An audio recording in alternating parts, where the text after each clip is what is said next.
Hello students, आप सबका स्वागत है आपके अपने यूट्यूब चैनल अपना स्कूल पर। मैं अश्मिता आप लोगों को क्लास 9th का इकोनॉमिक्स पढ़ा रही थी।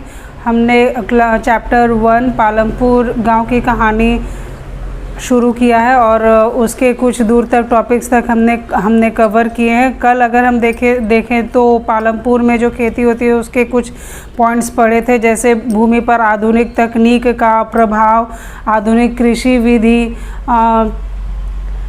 किसानों में भूमि का वितरण, श्रम व्यवस्था, ये सब हमने कल पढ़ा है और आज हम लोग उसी से थोड़ा सा कुछ आगे पढ़ेंगे। साथ ही साथ पालमपुर गांव में कौन कौन सी गैर कृषि कार्य हुआ करते हैं उसके बारे में भी आज हम लोग देखेंगे। आइए क्लास शुरू करते हैं। सबसे पहले हम लोग देख रहे हैं पालमपुर गांव में जो खेती होती है उसके बारे में एक और सब पॉइंट है, उसको देखेंगे। किसान ये खेती के लिए आवश्यक पूंजी, हम सबको पता है कि खेती करने के लिए जो भी हम अनाज उपजाते हैं, चाहे गेहूं हो, धान हो या कुछ भी हो, उसके लिए हमें कुछ पूंजी की आवश्यकता होती है। अभी हम उस पूंजी के बारे में जानेंगे। खेती के लिए आवश्यक पूंजी हम कहाँ से लाते हैं। हमने कल ही देखा कि पालमपुर गांव में छोटे किसान भी हैं, साथ ही साथ बड़े और मझले किसान भी हैं। तो मझले और बड़े किसान तो अमीर थे तो उन्हें पैसे की दिक्कत नहीं हुई, लेकिन जो छोटे किसान थे उनके लिए पूंजी की व्यवस्था करना मुश्किल रहा है। तो अभी देखते हैं छोटे किसान पूंजी कहाँ से व्यवस्था करते हैं। तो छोटे किसान जो है क्या करते हैं, अपने खेत में खेती करने के लिए वो कर्ज लिया करते हैं। किनसे कर्ज लेते हैं? कर्ज लेते हैं बड़े किसान से, गांव के साहूकार से और व्यापारियों से। खेती में जो उन्हें चीज़ों की आवश्यकता होती है उनकी पूर्ति के लिए पैसे वो कर्ज के तौर पे लेते हैं। जो उनके गांव में जो बड़े किसान हैं, जो गांव में साहूकार हैं और व्यापारी लोगों से। तो इनमें जब वो कर्ज लेने के लिए जाते हैं तो उन्हें अधिक ब्याज पर कर्ज मिलता है, उन्हें ब्याज अधिक चुकाना पड़ता है। साथ ही साथ एक और शर्त रखी जाती है कि उन्हें कटाई के मौसम में इन बड़े किसानों, साहूकार, व्यापारियों, इन सब के खेतों में जब कटाई का मौसम आएगा तो कम पैसे में श्रमिक के रूप में काम करना पड़ता है। अगर जिस तरह सरकार ने जो श्रमिकों के लिए पैसा है वो 300 रुपये तय किया है, तो पालमपुर में ऐसे भी 150 से 160 रुपये मिला करते हैं। और उसमें भी जब ये साहूकार और बड़े किसान जब पैसे देते हैं छोटे किसानों को, तो जब उनसे कटाई के समय में श्रमिकों का काम लेते हैं तब उन्हें 35-40 रुपये पे किया करते हैं। तो आप देख सकते हैं कि उन्हें एक तो अधिक ब्याज भी देना पड़ता है, साथ ही साथ कटाई के समय में उन्हें कितने कम मजदूरी में कटाई का काम करना पड़ता है। तो ये रहा हमारा खेती के लिए आवश्यक पूंजी, जिसमें बड़े किसानों के लिए कोई चिंता की बात नहीं है क्योंकि वो अमीर हैं, उनके पास पैसे रहते हैं। और जो गरीब हैं उनके लिए ये कर्ज लेकर के ये कर्ज चुका पाना बहुत ही मुश्किल काम हो जाता है। अब दूसरा हम देख रहे हैं अधिशेष कृषि उत्पादों की बिक्री। अधिशेष हुआ सरप्लस, जो जैसे खेतों में जो अनाज उपजाए जाते हैं उसमें से कुछ अनाज जो है हर किसान अपने परिवार के लिए, अपने घर के लिए खाने के लिए रखता है। उसके अलावा वो कुछ जो अनाज बच जाते हैं उन्हें वो मार्केट में बेचता है। वही बचे हुए जो अनाज होते हैं उसे ही क्या कहते हैं? अधिशेष।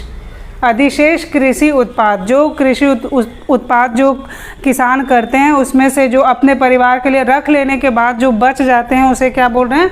अधिशेष कृषि उत्पाद की बिक्री के बारे में अभी हम लोग देखेंगे। सबसे पहले देखते हैं छोटे किसान। छोटे किसानों की बात की जाए तो छोटे किसानों की भूमि कैसी होती है? छोटी होती है। छोटे किसानों की भूमि छोटी होती है, 2 हेक्टेयर से काफ़ी कम होती है। तो अगर भूमि छोटी होगी तो वहाँ उत्पादन भी क्या होगा? कम या ज़्यादा? उत्पादन वहाँ पर कम होगा। अगर छोटे किसान हैं, भूमि छोटी है, उत्पादन कम है, तो हर किसान जिस तरह अपने परिवार के भोजन के लिए अनाज रखता है उसी प्रकार ये छोटे किसान भी अपने परिवार के भोजन के लिए अनाज रखते हैं। तो एक बड़ा हिस्सा जो है वो परिवार के भोजन के लिए अनाज चला जाता है और बहुत ही कम अधिशेष कृषि उत्पाद, बहुत ही कम जो सरप्लस अमाउंट में जो प्रोडक्ट जो खेत में निकलते हैं वो बहुत ही कम अमाउंट में, बहुत ही कम मात्रा में बचते हैं, तो उन्हें बेच करके उन्हें कुछ खास मुनाफा, कुछ खास लाभ नहीं मिलता। इतना भी नहीं मिलता है कि वो ढंग से ये किसान और साहूकार व्यापारियों के पैसे चुका सके और अगले साल की खेती के लिए कुछ रख सके। अब बड़े किसानों की बात करें तो बड़े किसानों के बारे में हमें पता है कि बड़े किसानों के पास बड़ी भूमि है, 2 हेक्टेयर तो क्या 10 हेक्टेयर से भी ज़्यादा की भूमि है। तो जब भूमि बड़ी रहेगी तो जाहिर सी बात है उत्पादन भी ज़्यादा होगा, और इन बड़े किसानों को पैसे की कोई कमी नहीं है, तो वो आराम से सभी ज़रूरत की चीज़ें अपने खेतों में डाल पाते हैं और ज़्यादा उत्पादन कर पाते हैं। और बड़े किसान भी जो है वो अपने परिवार के लिए अनाज पूरे साल भर के लिए निकाल करके रखते हैं, कृषि उत्पाद निकाल करके रखते हैं। उसके बाद उनका जो है वो अधिशेष कृषि उत्पाद जो है वो काफ़ी मात्रा में बच जाता है। उन्हें जा कर के वो व्यापारियों को देते हैं, मंडी में बेचते हैं और उससे अधिक मुनाफा भी कमाते हैं। साथ ही साथ उसी मुनाफे में अगली खेती के लिए लागत, अगली खेती के लिए जो भी उन्हें सामान चाहिए वो भी मिल जाता है। साथ ही साथ श्रमिकों को वो किस तरह अपने खेतों में काम करा सकते हैं उसके लिए भी पैसे मिल जाते हैं। साथ ही साथ वो जो छोटे किसानों को जो कर्ज देते हैं उनके लिए भी पैसे उन्हें मिल जाते हैं। तो ये बड़े किसानों के लिए अधिशेष कृषि उत्पाद जो है वो ज़्यादा फ़ायदेमंद होता है, ज़्यादा मात्रा में उनके पास बचता है, और छोटे किसानों के पास बहुत ही कम मात्रा में बचता है। अब हम देखते हैं, ये हमने देख लिया पालमपुर गांव में कृषि जो किस प्रकार हुआ करती थी, किस प्रकार खेती होती थी, ये हमने वो देखा। अब हम लोग क्या देखेंगे, पालमपुर गांव में गैर कृषि क्रियाएं। गैर कृषि क्रियाएं किसे कहते हैं? खेती करने के अलावा जो भी काम पैसे कमाने के लिए किए जाते हैं वो क्या हो गए? गैर कृषि क्रियाएं।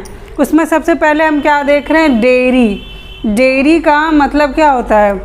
दूध से रिलेटेड जो भी काम किए जाते हैं, जैसे दूध बेचने का काम, इस टाइप के काम को क्या कहते हैं? डेयरी बिजनेस में आता है। तो पालमपुर गांव के लोग डेयरी बिजनेस में भी हैं।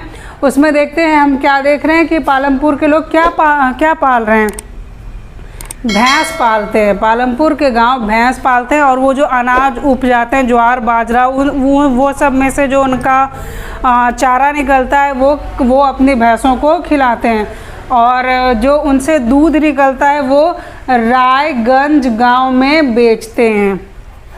रायगंज गांव जो बगल में था उनका, वो उस गांव में जाकर के बेच देते हैं। उस गांव में क्या है? दूध संग्रहण एवं शीतलन केंद्र है। इसका मतलब है कि वहाँ पर दूध सभी जगह से लिए जाते हैं, फिर उन्हें जो है कि प्रोसेस करके क्या किया जाता है? शहरों और कस्बों में बेचा जाता है। ये हमने क्या देखा? पालमपुर गांव में एक गैर कृषि कार्य हो रही है, डेयरी हो रहा है, ये डेयरी बिजनेस हो रहा है। ये गैर कृषि कार्य मतलब इसमें कहीं पर भी न खेती की जा रही है, न हल जोते जा रहे हैं, न बीज लगाए जा रहे हैं, न सिंचाई की जा रही है। ये गैर कृषि क्रिया है।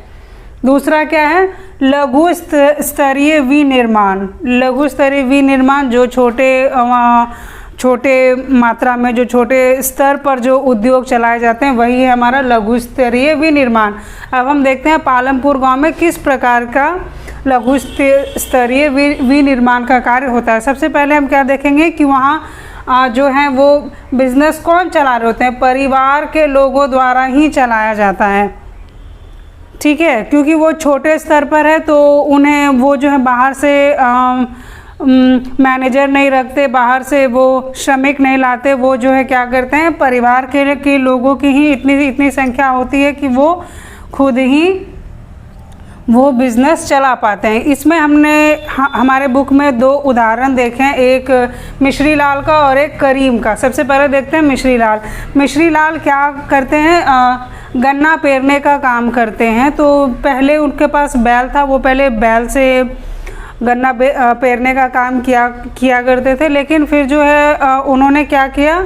अपना बिजनेस बढ़ाने के लिए उन्होंने गन्ने पेरने की मशीन खरीद ली। अब गन्ने पेरने की मशीन खरीद ली, आधुनिक तकनीक यूज़ करने लगे। और साथ ही साथ वो क्या करने लगे, गांव से गन्ना खरीदने लगे। गांव में जो और किसान जो लोग गन्ना उपजा रहे थे उन सब से गन्ना खरीदने लगे और उनका गुड़ बनाने लगे और शाहपुर के व्यापारियों को बेचने लगे और इससे मुनाफा कमाने लगे। बहुत अधिक ना सही, लेकिन फिर भी वो मुनाफा कमाने लगे। साथ ही साथ अब दूसरा उदाहरण देख रहे हैं हम करीम का। करीम ने देखा कि शाहपुर में कॉलेज है और अपने गांव के बच्चे जो है वो वहाँ कॉलेज पढ़ने जाते हैं। साथ ही साथ जो शहर में कंप्यूटर क्लास है वहाँ जाकर के कंप्यूटर सीखने लगते हैं। तो करीम ने सोचा कि ये कंप्यूटर क्लास अगर मैं अपने गांव में करूँ तो इससे मुझे भी फ़ायदा होगा और बच्चों को भी बाहर शहर नहीं जाना पड़ेगा कंप्यूटर क्लास के लिए। तो करीम ने गांव में ही कंप्यूटर क्लास खोला और उसने फिर क्या किया, 2 प्रशिक्षित महिला जो कंप्यूटर ट्रेंड थी वो 2 महिला को अपने अंदर स्टाफ रखा, जो श्रमिक के तौर पर स्टाफ रखा और उनसे जो है कि वो बच्चों को कंप्यूटर की शिक्षा देने लगे। तो हाई स्कूल के जो बच्चे उस वक्त शाहपुर कॉलेज जाने लग गए थे वो अब कंप्यूटर क्लास कहाँ सीख रहे हैं, करीम के पास सीख रहे हैं और इससे करीम को भी मुनाफा हो रहा है। ये छोटा बिजनेस हमने देखा, मिश्री लाल का गन्ने का एक छोटा सा बिजनेस और करीम का कंप्यूटर क्लास का एक छोटा सा बिजनेस, ये हमने देखा कुछ गैर कृषि कार्य। इसके अलावा भी हम और भी देखेंगे हम लोग। पालमपुर गांव में और भी गैर कृषि कार्य होते हैं, जैसे कि क्या है, दुकानदार। वहाँ दुकानदार भी है और दुकानदार जो हैं वो क्या करते हैं, शहर से थोक भाव में वस्तु खरीद कर लाते हैं।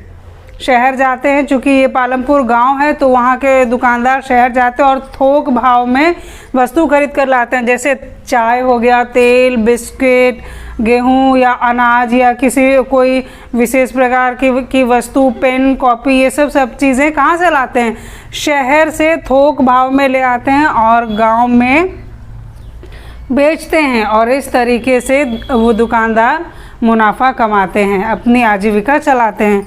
अगला हम लोग गैर कृषि कार्य क्या देख रहे हैं पालमपुर गांव में, परिवहन क्या होता है, गाड़ी चलाने का काम जो हो गया वो हो गया हमारा परिवहन, ट्रांसपोर्टेशन जिसको कहते हैं। परिवहन के अगर पालमपुर गांव के लोगों के लिए परिवहन की बात की जाए तो वो लोग क्या चलाते हैं, रिक्शा चलाते हैं, तांगा चलाते हैं, जीप, ट्रैक्टर, ट्रक, क्योंकि वहाँ की रोड बहुत ही अच्छी है। हमने पढ़ा है कि पालमपुर गांव के रोड बहुत ही अच्छी है, वो ऑल वेदर रोड है, सभी मौसमों में वो अच्छी चलती है। तो वहाँ पर सभी प्रकार के जो व्हीकल्स है, जो वाहन है, वो सभी प्रकार के चलते हैं। और ये सब लोग जो रिक्शा चलाने का काम करते हैं, तांगा चलाने का काम करते हैं, ट्रक हो, ट्रैक्टर हो, ये सब क्या करते हैं, सामान एक स्थान से दूसरे स्थान पर पहुँचाते हैं और उससे पैसे कमाते हैं। तो ये हमारा चैप्टर 1 आज ख़त्म हो गया है। कल हम लोग इससे रिलेटेड कुछ क्वेश्चंस करेंगे। आशा है कि आप लोगों को क्लास 9 चैप्टर 1 पालमपुर गांव की कहानी समझने में कोई परेशानी नहीं हुई होगी। अब मिलते हैं कल इस चैप्टर के कुछ क्वेश्चंस के साथ। तब तक हमारे YouTube चैनल पर बने रहिए। Thank you.